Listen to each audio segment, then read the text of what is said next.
ये भिनगा जंगल की खूबसूरती है।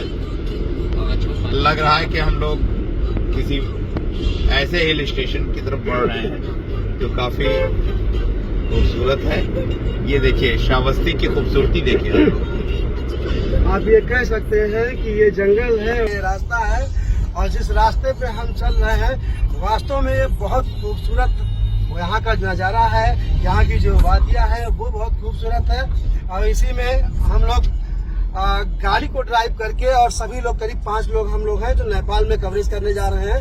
हमारे पीछे भी जैसे आप देख पा रहे होंगे नावेद जी बैठे हुए हैं, FM न्यूज के ये पत्रकार हैं। हाँ, और उनके बगल में माता प्रसाद जी हैं, वो भी बहुत बड़े माने जाने पत्रकार हैं। उनके बगल में आलोक ओम मिश्रा जी हैं, वो हैं। अब हमारे बगल में अम्बार रिजवी, क्योंकि इनको लगभग सभी लोग पहचानते हैं, जानते हैं। और मेरा क्या है, मेरा तो जान पहचान सभी से होता ही रहता है। तो इस तरह से हम लोग आज कवरेज करने जा रहे हैं। और बड़ी कवरेज है। हाँ, ये बहुत बड़ी कवरेज है, क्योंकि इस पे सीधे चैनल से इस खबर को असाइन किया गया है। और ये कहा गया है कि इसको ग्राउंड जीरो पे आप जाके कवर करें। जैसे भी वहाँ के हालात हो, उससे यहाँ जो हमारे देश के लोग हैं, जो हमारे प्रदेश के लोग हैं, उनको उस घटना के बारे में जानकारी दें, उनको वाकिफ कराएं। और ये हमारा लोगों का प्रयास रहेगा कि वहाँ हम लोग पहुँचे तो ऐसा कोई मामला सामने ना आए जो विवाद से जुड़ा हुआ हो, जो बवाल से जुड़ा हुआ हो, जो दंगे से जुड़ा हुआ हो। हम लोगों का यही कामना है, हम लोग यही चाहते हैं कि नेपाल में पहले जैसे खुशहाली आ जाए, अमन चैन जैसे नेपाल में पहले था उस तरह से वहाँ आ जाए। देखिए 62 किलोमीटर की खुली सीमा है, और नेपाल में इन दिनों जो आंदोलन चल रहा है और वो उग्र होता जा रहा है, इसको लेकर हम माता प्रसाद भाई से बात करेंगे, जो लेखनी काफी अच्छी है, सोच अच्छी है उनकी। तो इसका क्या निचोड़ निकालते हैं कि क्या है स्थिति, बताएं। देखिए, आंदोलन कोई होता है, उसका एक मुद्दा होता है। और इस समय जो नेपाल का सबसे बड़ा मुद्दा है भ्रष्टाचार है। भ्रष्टाचार से तंग आके वहाँ का जो यंग जनरेशन है, इस आंदोलन को जो नाम दिया गया है जेनजेड दिया गया है। तो खास करके 18 से लेके 30 साल के भीतर वाले जो युवा हैं वो आंदोलित हैं, आंदोलन कर रहे हैं और भ्रष्टाचार के खिलाफ आंदोलन कर रहे हैं। काफी हद तक ये आंदोलन सफल भी माना जा रहा है। सरकार को झुकना पड़ा है, इस्तीफा देना पड़ा है, बहुत सारे मंत्री भागे हुए हैं। तो इससे ये लगता है कि नेपाल एक परिवर्तन की ओर अग्रसर है। आने वाले समय में बहुत ही जल्द नेपाल में एक बड़ा परिवर्तन देखने को मिलेगा और जल्द ही नई सरकार का गठन होगा। नेपाल में पुनः जो है अमन चैन शांति का वातावरण कायम होगा। क्या सर ये ऐसी घटना इंडिया में भी हो सकती है? नहीं, देखिए जो माहौल इस समय बन रहा है, बहुत साफ शब्दों में आपको हम याद दिलाना चाहेंगे। ये जो आंदोलन है, आंदोलन आपके पड़ोसी देश, पड़ोसी मुल्क श्रीलंका से चला। श्रीलंका में आपने देखा किस तरीके से लोग आंदोलित हुए। उसके बाद में बांग्लादेश में आपने देखा शेख हसीना को देश छोड़ करके भागना पड़ा। इसके बाद में नेपाल है, पाकिस्तान में बीच बीच में भी जो है होता रहा है इस तरीके का आंदोलन। तो अब पड़ोसी देशों से होते हुए अगर ये आग भारत तक पहुंच जाए तो कोई बहुत बड़ी बात नहीं है। इससे सरकार को, खुफिया एजेंसियों को ध्यान देना चाहिए। देखिए यहाँ पे सारे वरिष्ठ पत्रकार बैठे हुए हैं, और चूंकि जो नेपाल में इन दिनों उग्र आंदोलन है, जिसकी आग कहीं ना कहीं श्रावस्ती या बहराइच के बॉर्डर पर भी कल की बात की जाए तो जो उग्रवादी थे, जो प्रदर्शनकारी थे, आंदोलनकारी थे, उन्होंने कहीं ना कहीं जमना की चौकी पर भी कब्जा कर लिया है। तो क्या ये आग भारत की तरफ भी बढ़ रही है? वरिष्ठ पत्रकार हमारे साथ जुड़े हुए हैं न्यूज 24 के, आइए बात करते हैं, बताएं। क्या नावेद जी, हाँ, क्या ये जो आग नेपाल में सुलग रही है, तो क्या उसका असर भारत में भी देखने को मिलेगा? नहीं, भारत में इतना असर नहीं पड़ेगा, क्योंकि बॉर्डर क्षेत्र जितने हैं सब सील कर दिए गए हैं। क्योंकि यहाँ SSB और पुलिस और जिला प्रशासन हर कोई बॉर्डर पे नजर बनाए हुए है। इसलिए भारत में इसका असर नहीं कह सकते कि पड़ सकता है।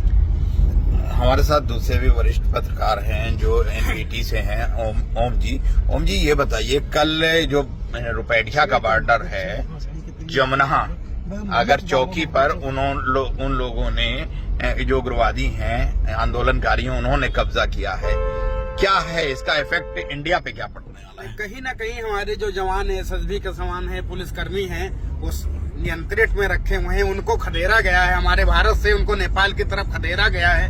हमारा भारत भी सुरक्षित है, कहीं ना कहीं हम उनसे बहुत ज्यादा मजबूत हैं, वो हमारे ऊपर कुछ नहीं कर सकते हैं। जो उनको करना हो, बवाल करना हो, अपने नेपाल में ही कर सकते हैं। बहरहाल हम लोग जल्दी अपने दर्शकों से एक बार फिर जुड़ेंगे भारत नेपाल बॉर्डर पर पहुंचकर, और आइए देखते हैं फिर एक बार हम लौटेंगे माता प्रसाद जी के पास, जो हमारे वरिष्ठ पत्रकार हैं और जिनकी लेखनी से श्रावस्ती में तूती बोलती है। वो क्या कहते हैं, इस आंदोलन की सुलगती हुई आग का असर क्या भारत पर पड़ेगा? देखिए, किसी शायर ने लिखा है, लगेगी आग तो आएंगे कई घर जद में, यहाँ पे सिर्फ हमारा मकान थोड़ी है। ये बातें जो है पूरी तरीके से सही है, आंदोलनों को चरितार्थ भी कर रही है। इससे पहले भी नेपाल में कई बड़े आंदोलन हुए हैं। जब माओवादी आंदोलनरत थे, बहुत ज्यादा आतंक उस समय माओवादियों का था नेपाल में, तब भी नेपाल से सटे हुए जितने भी जिले थे, बलरामपुर, श्रावस्ती, बहराइच, लखीमपुर, सिद्धार्थनगर, लगभग सारे जिले के जो बॉर्डर एरिया हैं, सीमावर्ती गांव हैं, वो प्रभावित थे इससे।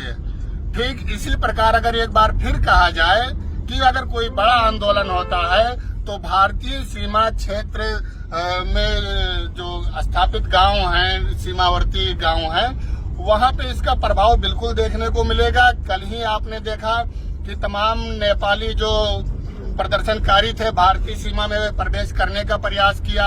हालांकि हमारे जो जवान हैं एसएसबी के, पुलिस के, उन्होंने पूरे तत्परता से उनका सामना किया, उनको खदेड़ा, वापस नेपाल भेजा। तो इसमें कोई दो राय नहीं है कि अगर ऐसा कुछ होता है तो ये जो भारतीय क्षेत्र है, भारतीय सीमावर्ती गांव है, वहां पे इसका प्रभाव नहीं पड़ेगा, पूरी तरीके से पड़ेगा, लोग प्रभावित होंगे। हालांकि आपने भी अभी देखा होगा, रास्ते में आपको बहुत सारे जवान, पीएससी के जवान, एसएसबी के जवान और सारे पुलिस फोर्स नेपाल सीमा के लिए रवाना कर दिए हैं। आपने देखा होगा कई गाड़ियों से जवान भर भर के जा रहे हैं। तो यहाँ के जो पुलिस अधिकारी हैं, पुलिस अधीक्षक हैं, राहुल भाटी जी हैं, जिला अधिकारी अजय कुमार द्विवेदी जी हैं, ये लोग पूरी तरीके से नजर बनाए हुए हैं। और जानकारी ये भी है कि ये लोग इस समय भारत नेपाल सीमा पे ही काम्बिंग कर रहे हैं, निरीक्षण कर रहे हैं, जवानों को दिशा निर्देश दे रहे हैं, जो भी आवश्यक दिशा निर्देश है वो दे रहे हैं। भारतीय यानी श्रावस्ती जिले के जो प्रशासनिक लोग हैं पूरी तरीके से इस पे नजर बनाए हुए हैं, हर हालात से निपटने के लिए तैयार हैं। लेकिन कुछ भी हो तो इनकार नहीं किया जा सकता है कि अगर नेपाल में कोई बड़ा आंदोलन होगा तो जो है श्रावस्ती जिला या जो सीमावर्ती गांव है वो उससे अछूते रहेंगे। बिल्कुल बिल्कुल। हम अपने कार्यक्रम को समेटते हुए एक आखिरी बार फिर हम वरिष्ठ पत्रकार अभिषेक सोनी के पास पहुंचेंगे। किस नजरिए से आप इसको आज कवरेज करेंगे, अपने दर्शकों को क्या बॉर्डर की चीजें दिखाएंगे जिससे हमारी जो हिंदुस्तान की या भारत की जनता है जो इस टाइम घबराई हुई है कि कहीं पड़ोसी देश में जो दंगा चल रहा है या विवाद हो रहा है उसका असर भारत पे ना पड़े, या जो हमारी दोस्ती है, रोटी बेटी का एक रिश्ता है, उस पर कितना असर पड़ने वाला है, क्या होने वाला है? देखिए अमर, मैं आपको बता दूं कि भारत देश हो या उत्तर प्रदेश का ये जो सीमावर्ती इलाका है, जैसे बहराइच हो गया, श्रावस्ती हो गया, सिद्धार्थनगर हो गया, महाराजगंज हो गया और ये लखीमपुर हो गया, इन जगहों पे समस्या जरूर है। लेकिन एक बात मैं आपको बता दूं कि श्रावस्ती हो या फिर ये भारत देश हो, यहाँ की जो शासन प्रशासन है वो बहुत ही चुस्त दुरुस्त है। वहाँ जो बॉर्डर है वहाँ पे भारी पुलिस फोर्स तैनात किया गया है। सीमा सुरक्षा बल के जो जवान हैं उनको भारी संख्या में वहाँ पे तैनात किया गया है लगातार, क्योंकि अभी पीछे से ये माता प्रसाद जी बता रहे थे कि वहाँ पे भारी संख्या में जो फोर्स है उसको भेजा जा रहा है, चाहे वो पीएससी के जवान हो, चाहे पुलिस के वो जो टीम हो, या फिर जिले के जो अधिकारी हैं वो उनका जाना वहाँ हो। तो भारी संख्या में जो वहाँ पे सुरक्षा व्यवस्था है उसको तैनात किया जा रहा है। हमारे श्रावस्ती की हम बात करें तो यहाँ की जब स्थिति ये है तो अन्य जो और बॉर्डर है और जिले हैं वहाँ पे क्या हालात होंगे, किस तरह से सुरक्षा व्यवस्था वहाँ पे तैनात किया गया होगा। बात अगर हम भारत और नेपाल की करें तो देखिए भारत और नेपाल का जरूर रोटी बेटी का जो एक संबंध है वो है, लेकिन भारत के प्रधानमंत्री नरेंद्र मोदी, उत्तर प्रदेश के मुख्यमंत्री योगी आदित्यनाथ और जो ये कोहली जो वहां से कहीं चले गए हैं हेलीकॉप्टर पे सवार होके, तो उनमें और हमारे भारत देश के जो ये राजनीतिक लोग हैं इनमें बहुत अंतर है। आपने देखा होगा पूर्व में पाकिस्तान और भारत का जब युद्ध शुरू हुआ था तो अभी, क्योंकि एक बात मैं और कहूंगा, बांग्लादेश की बात करें, श्रीलंका की बात करें, पाकिस्तान की बात करें, वहां आपने देखा होगा कि वहां के जो मेन राजनीतिक लोग थे जैसे प्रधानमंत्री हो गए, वहां के वो लोग भाग गए थे, गृह मंत्री हो गए, तो वो लोग वहां से अपना देश छोड़ के भाग गए थे। लेकिन जब भारत और पाकिस्तान का जब युद्ध शुरू हुआ तो भारत ने किस तरह से पाकिस्तान पे आक्रमण किया, किस तरह से पाकिस्तान को जवाब में वो चीजें दिया जो पाकिस्तान कभी भूल नहीं पाएगा।